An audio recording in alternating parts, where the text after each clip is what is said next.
Cette semaine, on va voir les questions de programme temps réel. Donc, pour commencer, on va parler de l'ordonnancement de processus. Dans un système d'exploitation moderne, il y a généralement plusieurs processus qui sont actifs, qui sont présents, qui sont en opération. Mais sur chaque processeur, à un temps bien précis, il y a un seul processus qui est actif.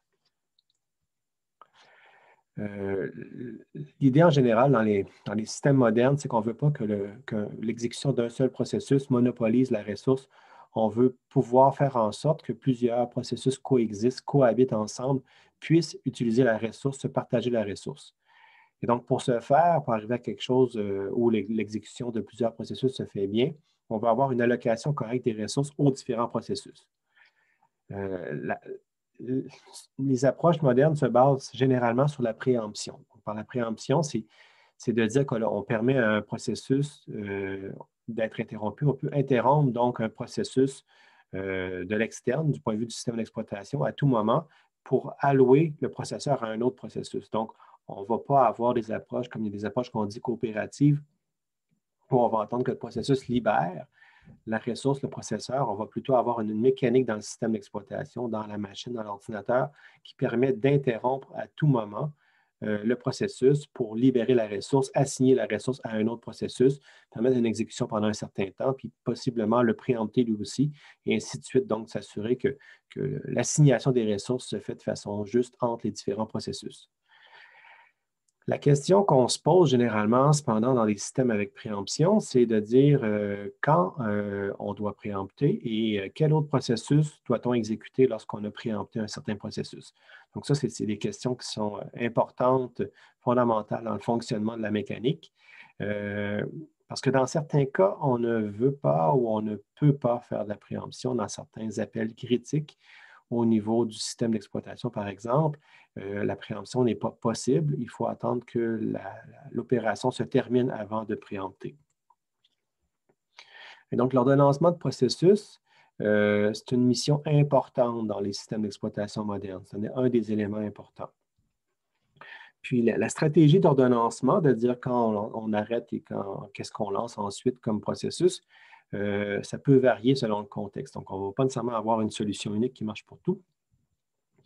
Il y a des solutions qui s'appliquent à différentes situations.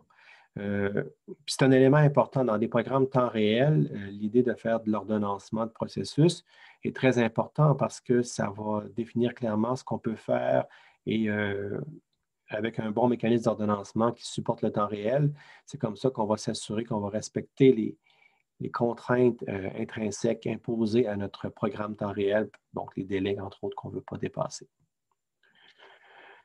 Donc, il y a différents profils d'utilisation. Donc, ce n'est pas la même chose d'avoir un programme ou un système qui fonctionne avec des calculs intensifs où, par exemple, on fait continuellement du traitement d'images, traitement de flux vidéo, par exemple. C'est une chose comparativement à une utilisation beaucoup plus légère où on va tout simplement aller chercher des courriels sur le réseau, où on va répondre finalement à des touches qui sont tapées par l'utilisateur, où on va afficher l'heure, par exemple. Donc, ça, c'est quand même très léger. Ce n'est pas la même chose. Donc, une situation de session interactive avec peu de calcul, ce n'est pas la même chose qu'une situation de calcul intensif scientifique où là, on a besoin vraiment de ressources processeurs, ressources même de cartes graphiques, par exemple. Donc, dans certains cas, il peut y avoir beaucoup d'entrées-sorties, donc des systèmes qui sont branchés sur un paquet de périphériques sur le réseau peuvent avoir une grande variété d'entrées-sorties, alors que dans d'autres systèmes un peu plus embarqués dans un contexte industriel ou particulier, le nombre d'entrées-sorties peut être beaucoup plus limité. Donc, ce n'est pas la même chose selon qu'on ait peu ou beaucoup d'entrées-sorties. On peut aussi avoir des situations où les interactions sont très soutenues avec les utilisateurs. On a une interface graphique, qu'on pense à un téléphone intelligent ou un PC. Donc, ça, c'est un cas d'usage versus où on fait beaucoup de traitements d'arrière-plan, où on a plus une machine qui agit comme serveur, qui va répondre à des requêtes, qui va faire des traitements d'arrière-plan sans interaction directe et soutenue avec des utilisateurs. Il y a de la variété aussi, autant au niveau des machines que des processus. Donc, si on parle d'un téléphone intelligent, donc c'est un système embarqué d'assez haut niveau, assez performant pour un système embarqué, mais comme si on le compare à un ordinateur ou à les puissances dans le nuage, ça n'a rien à voir, c'est quand même très limité. Donc, ce n'est pas le même genre de machine qu'un serveur de calcul, par exemple, massif, où là, on a vraiment une machine haut de gamme avec des processeurs, des cartes graphiques très performants. Donc, c'est deux choses quand même assez différentes en termes de matériel. Aussi, lorsqu'on parle d'une station de développement pour des gens qui font de la programmation avec une interface graphique de développement, le compilateur qui peut être très exigeant en termes de calcul, navigateur web pour aller chercher l'information, lecteur audio, etc. Donc là, on a un cas où on a à la fois une charge qui peut être assez importante lors de la compilation et une interactivité qui est importante aussi par rapport à le développement avec tout ce qu'il y a comme logiciel autour pour appuyer la personne qui développe. Donc, selon le type de système, comme on dit, selon la plateforme matérielle, le type d'usage, le contexte dans lequel on se trouve, les objectifs d'ordonnancement peuvent varier. Mais en général, pour tous les systèmes, il y a une notion d'équité qui est très importante. On veut s'assurer que chaque processus a sa juste part du processeur. Puis là, la question qu'on peut se dire, c'est quoi la juste part? Bon, là, c'est à définir, mais en général, lorsqu'on définit une notion d'avoir une certaine part du processeur, mais on veut que ce soit équitable, on ne veut pas qu'il y ait des processus qui monopolisent plus que nécessaire les ressources. On veut aussi que les politiques soient respectées. Donc, on a des politiques qu'on a mises en place, on veut qu'elles soient respectées pour s'assurer qu'elles soient fonctionnelles, que ça fonctionne tel que prévu. C'est quand même important aussi. On veut aussi avoir une certaine balance. On veut que tous les composants du système soient utilisés. Par exemple, si on fait des accès au disque dur, bien, les accès au disque dur sont très longs. C'est des milliers, des dizaines de milliers de cycles d'horloge.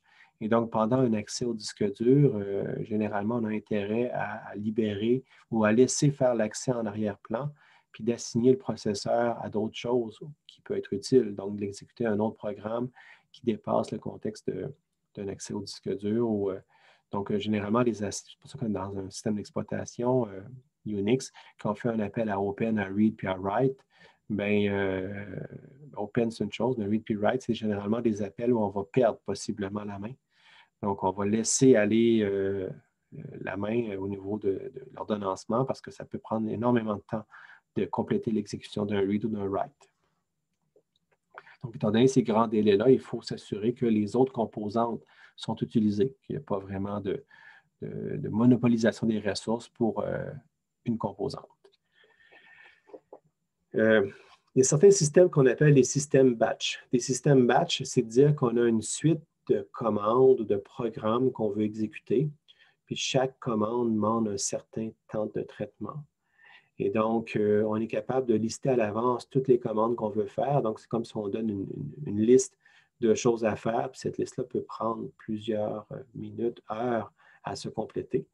Puis, on peut rajouter des éléments sur la liste de sorte que la liste va toujours être idéalement avoir quelque chose à faire.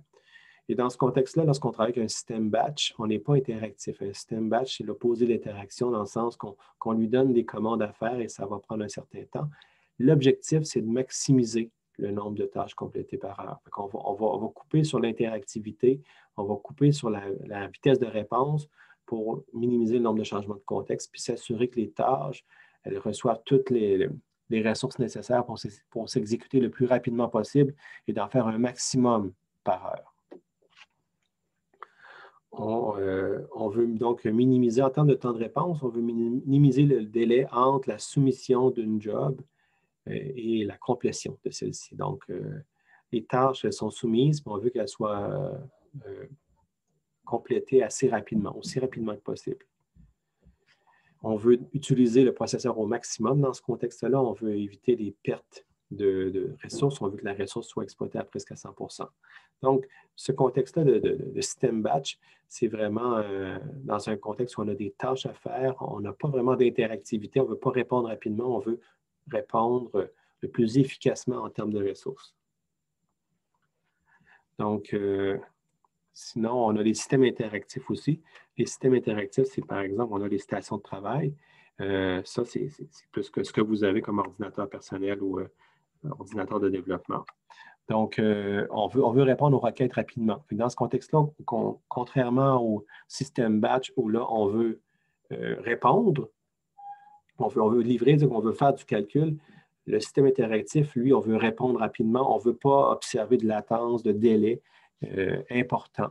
On veut du moins qu'au niveau de l'utilisation, l'humain n'a pas l'impression qu'il est ralenti par la machine. Donc, il faut être capable de répondre aux requêtes rapidement, puis de répondre à des nouvelles requêtes qui peuvent être assez courtes. Donc, le but, c'est quand même de remplir les attentes des utilisateurs. Donc, on peut quand même avoir un certain délai, un délai de moins de 500 millisecondes. Ce n'est pas vraiment perceptible. Donc, tout ce qui est inférieur à 500 millisecondes est correct. On ne va pas voir une différence entre une réponse en 25 millisecondes ou en 250 millisecondes. Ce ne sera pas vraiment perceptible ou à peine pour l'humain. Mais quand ça prend des secondes, là, c'est perceptible, là, ça peut créer un problème. Donc, on peut s'assurer vraiment que les réponses sont bien équilibrées et sont tous en delà d'un certain temps ou dans une certaine période d'attente qui est proportionnelle et qui correspond aux attentes. C'est sûr qu'un utilisateur, lorsqu'il lance un gros calcul, ne s'attend pas à ce que ça soit immédiat comme réponse, mais du moins, la réponse, elle est adaptée. Sinon, un troisième cas de figure, qui est vraiment le cas qui nous intéresse dans le cours ici, c'est pour les systèmes temps réel. Donc là, l'idée, c'est de dire qu'on a des échéances, on se donne des échéances, puis qu'on veut les respecter. Parce que si on ne respecte pas les échéances dans un système temps réel, on peut perdre des données, on peut perdre des mesures, parce que le système, s'il n'est pas en mesure de nous livrer une réponse, les traitements qui suivent à ça ne pourront pas se faire. Puis s'ils ne se font pas dans les temps, bien là, selon l'application, ça peut être assez ou très problématique. Donc, les systèmes temps réel, ce qui est important dans les systèmes temps réel, c'est qu'on veut avoir une certaine prédictibilité. On veut pas qu'il y ait une dégradation, on ne veut pas qu'il y ait de grandes variabilités. On veut être en mesure de l'anticiper, on peut savoir le temps que ça prend, puis on veut toujours s'en tenir à ce temps-là. Puis on veut éviter les débordements. Un exemple de ça, c'est pour le traitement, par exemple, de flow multimédia. Donc, si on reçoit une vidéo en temps réel, ben, on ne veut pas que la vidéo bloque en cours de route, on ne veut pas qu'il y ait des frames qui soient corrompus avec ce qu'on appelle, on voit ça de moins en moins, mais des green crash, là, où vraiment on a comme l'image qui est tout perturbée avec souvent des pixels verts ou peu importe, ou gris, peu importe, causé par une perte d'information ou un mauvais traitement. Donc, on veut éviter les blocages, on veut éviter les crashs, on veut que ça soit fluide. Donc, ça, c'est un exemple dans le multimédia où on veut avoir une certaine prédictibilité, on veut être certain de faire nos traitements dans un certain temps pour éviter de créer des problèmes. Dans des systèmes batch, donc, c'est quand même assez rudimentaire en termes d'ordonnancement. Puis souvent, c'est les premiers systèmes informatiques qui ont été proposés avec l'ordonnancement, c'était dans les années 60, 70. C'était basé là-dessus sur les approches qu'on dit batch. Donc, une approche naïve, mais qui fait du sens, c'est de l'approche premier arrivé, premier servi. Donc, on traite les processus dans l'ordre dans lequel ils ont été soumis. On a une file d'attente, puis on va traiter la requête au-dessus de la file d'abord, puis la deuxième, puis la troisième ensuite, puis les nouvelles requêtes arrivent en fin de file. Puis ça se déplace comme ça. C'est simple à comprendre, puis ça fait un sens dans le temps des mainframes. Je ne sais pas si vous savez ce que c'est un mainframe, c'est les grands ordinateurs qui prenaient l'équivalent d'un garde-robe ou d'une salle complète où il y avait vraiment... puis c'était partagé, c'était vraiment des ordinateurs qui étaient partagés entre plusieurs utilisateurs. Ça faisait du sens d'avoir une approche premier arrivé, premier servi. On arrivait, on soumettait notre job au système, on mainframe, on était dans la file, puis quand ça sera notre tour, ça sera traité. Puis ça peut prendre des heures avant d'avoir les résultats. Il suffit de revenir lorsque c'est traité. L'idée avec ces approches-là, c'est lorsqu'un processus est en attente d'entrée-sortie, généralement, on va le remettre dans la file d'attente, dans le sens qu'au lieu d'attendre des dizaines de milliers de cycles d'horloge, on va juste l'interrompre. On va mettre le processus dans la file d'attente, puis on va continuer avec un autre processus qui va nous permettre d'utiliser bien les ressources pendant l'entrée-sortie.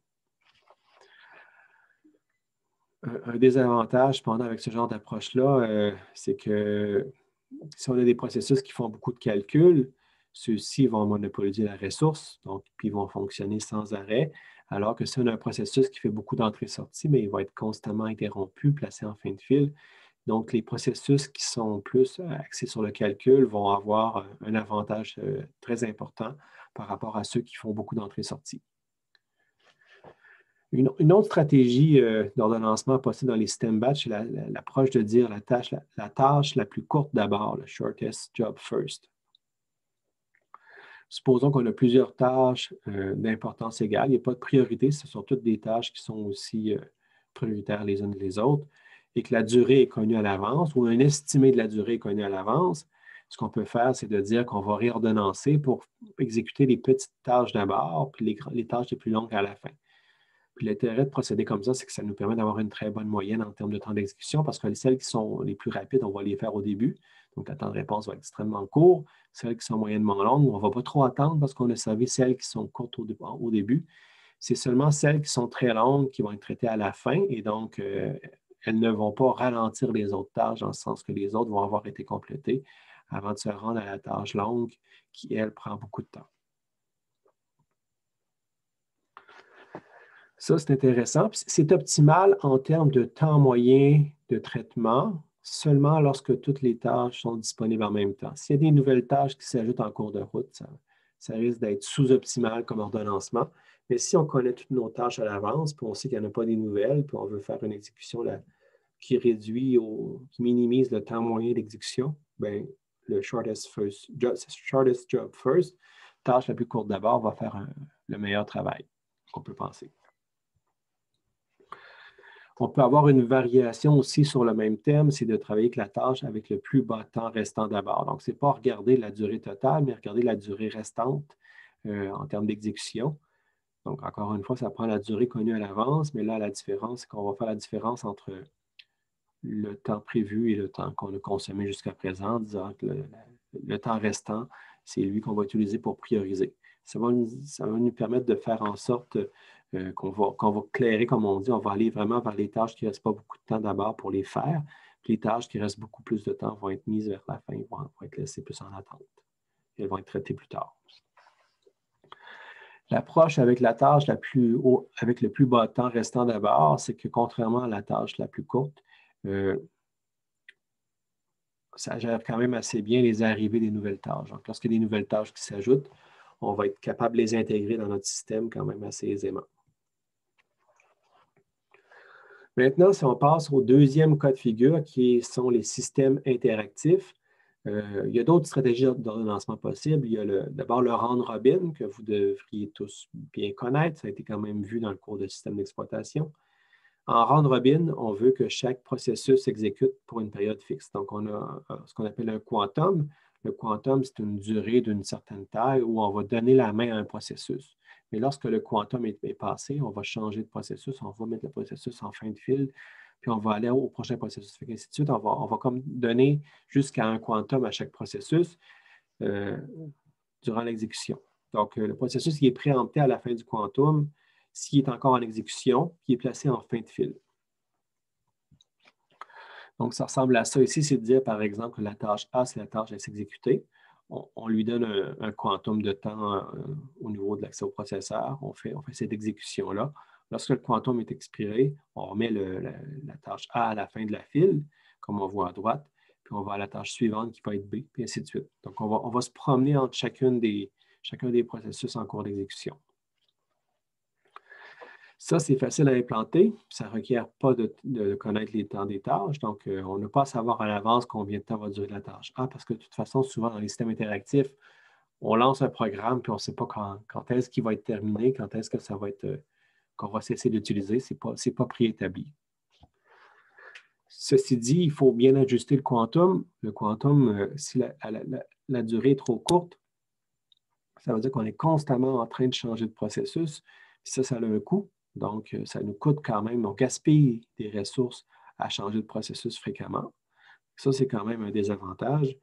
Donc, maintenant, nos processeurs sont tellement capables, tellement puissants que ce n'est pas si grand désavantage que ça, mais c'est quand même un peu moins performant comparativement à une approche batch où on va aller jusqu'au fond sans préempter, jusqu'à temps qu'on fasse une entrée-sortie, par exemple.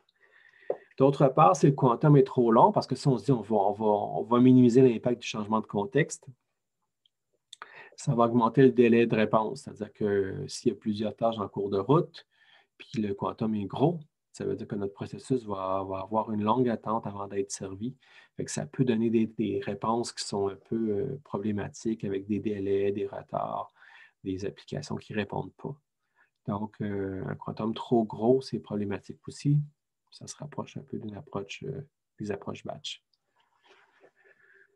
D'autres stratégies avec les systèmes interactifs, c'est avec priorité. On peut dire que les processus ne sont pas toujours d'une même importance. Il y a des processus qui peuvent être plus importants que d'autres. Donc, ce qu'on peut faire, c'est qu'on peut assigner une priorité à chaque processus. Donc, on va dire que certains processus sont plus prioritaires que d'autres, puis on va exécuter les processus de haute priorité d'abord, puis on va laisser la main aux processus de plus basse priorité lorsque ceux de haute priorité ont été traités, puis ils n'ont plus besoin de la ressource processeur. Le risque avec ça, c'est que les processus de haute priorité peuvent consommer toute la ressource. Si on a quelques processus qui sont constamment en train de s'exécuter, qui requièrent quand même assez de ressources de calcul, par exemple, et sont à haute priorité, bien, ils peuvent consommer toute la ressource puis ne pas en laisser pour aux autres processus. Donc, une solution qu'on peut faire, c'est de dire qu'en cours d'exécution, un processus va voir sa priorité baisser. Donc, au fur et à mesure qu'il s'exécute, après un certain temps, sa priorité baisse, de sorte que d'autres processus qui sont en attente de priorité égale ou supérieure à la priorité ajustée peuvent être lancés et peuvent s'exécuter. Alternativement, ce qu'on peut faire, c'est qu'on peut limiter l'exécution à un seul quantum avant de passer à la tâche suivante. Puis lorsqu'on a fait tous les processus d'une file, on peut aller à d'autres files moins prioritaires. On peut descendre donc de priorité. Les priorités peuvent être assignées statiquement ou dynamiquement, dans le sens que lorsque c'est statique, c'est au lancement du processus, on lui donne une valeur de priorité et on va s'en tenir à ça. Les priorités peuvent être dynamiques aussi. Durant l'exécution, on peut ajuster les valeurs. Ça dépend de la nature des traitements. Si on fait des entrées-sorties ou du calcul, ce n'est pas la même chose. Les priorités peuvent augmenter selon le cas, selon la politique qu'on définit. Souvent, on va regrouper les processus selon des classes de priorité. Donc, on va se donner des catégories. Ici, il y en a 3, mais il pourrait en avoir 20, 100 catégories, peu importe. Dans chaque catégorie, il y a une file d'exécution qui s'exécute avec un round robin, par exemple. Pas obligé, mais c'est un bel exemple. Puis là, l'idée, c'est qu'on va prioriser les hautes priorités, bien sûr. On va leur donner des accès pour pouvoir s'exécuter, plus que celles de moins haute priorité, sans nécessairement toujours les pénaliser. Des fois, on peut vouloir justement s'assurer qu'on donne quand même un certain temps aux approches de plus faible priorité. Une autre approche dans les systèmes interactifs, c'est l'approche du plus court processus d'abord, shortest process next. Donc ça, c'est d'avoir il y a un processus interactif avec l'utilisateur. Donc, on fait des cycles de temps de commande-résultat. Donc, souvent, on est dans une situation d'utilisation avec un utilisateur devant son ordinateur qui fait des clics, qui reçoit le résultat. Donc, en termes d'utilisation, en termes du processus de l'interface graphique, lui, il est en attente, il reçoit une commande, il produit le résultat, puis il retombe en attente. Ça, c'est des cycles interactifs. Fait que, dans ce contexte-là, les temps d'exécution peuvent varier, mais on peut quand même les estimer. On peut dire, selon l'historique d'utilisation, étant donné qu'un processus, des fois, peut être sollicité et pas, selon qu'il est intensément utilisé ou qu'il est juste mis en veille un peu, puis l'utilisateur est devant un autre processus. Et cette petite formule-là qui est possible, ce n'est pas la seule formule, c'est une formule quand même qui est intéressante. Donc, ce qu'on fait ici, c'est de dire que l'estimation du temps d'exécution se fait selon l'historique. Donc, on voit ici que l'estimation pour le temps i, ça se base sur alpha, le temps que ça a pris la dernière fois. Donc,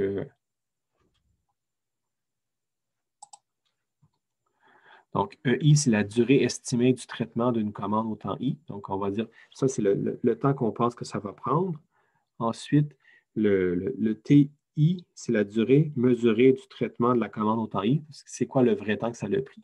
Fait que là, ici, on regarde c'est quoi que le temps que ça a pris la dernière fois. Fait au dernier cycle d'exécution, on a TI-1. On va prendre cette valeur-là, on va la multiplier par alpha pour évaluer notre nouvelle estimation. Plus 1 moins alpha, l'ancienne évaluation, l'évaluation qu'on avait au temps précédent. Donc, le alpha ici, il fait le mélange entre les deux. Donc, si alpha est égal à 0, ça veut dire qu'on garde seulement l'estimation qu'on faisait auparavant, on ne va pas la mettre à jour avec ce qu'on vient d'observer. Mais généralement, on a un alpha qui est plus grand que 0, qui est inférieur à 1 aussi, donc qui est entre 0 et 1. Cet alpha-là va nous permettre de faire un certain mélange. Ça peut être du 50-50, dans le sens que l'estimation se base à 50 alpha est égal à 0,5 TI-1, donc le temps que ça a pris la dernière fois, plus 50 la moyenne de la dernière fois, qui, elle, est basée sur la fois précédente T-2, qui est basée sur la fois précédente T-3, et ainsi de suite. Donc, c'est un peu récursif comme définition de fonction. Et donc, pour pouvoir faire tout ça, on démarre avec une estimation initiale E0, donc qui est une valeur qui peut être arbitraire, puis elle est graduellement oubliée. Donc, ce n'est pas une valeur qui va avoir un gros impact à long terme sur le EDI. Elle a un impact au début, mais on va estimer que ça va être moindre par la suite.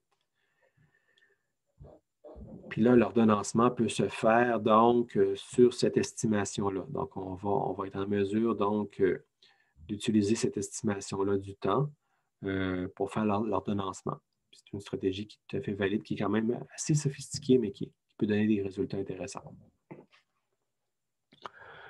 Une autre stratégie d'ordonnancement dans les systèmes interactifs, c'est ce qu'on appelle le fair share, c'est de dire qu'on va assigner une priorité selon les utilisateurs et selon leur utilisation de la ressource.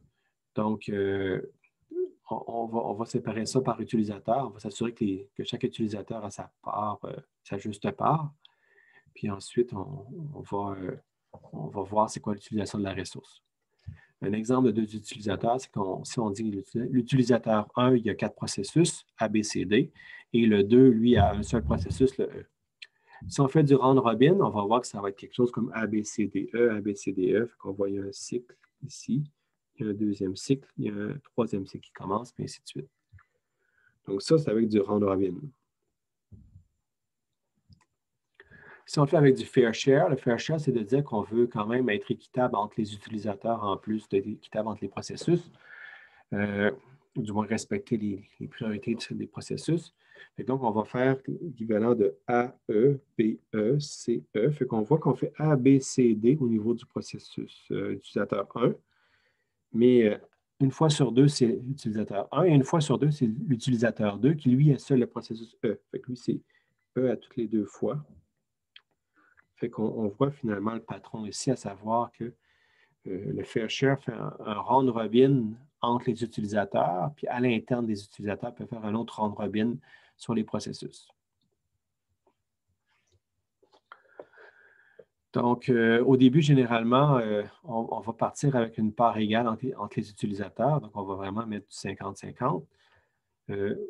Mais cependant, avec le temps, on peut réduire la priorité.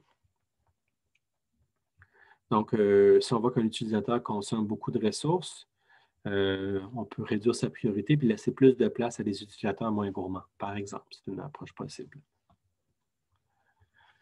Donc, ce critère-là est à définir selon le contexte. Ce n'est pas toujours la même chose dans tous les contextes.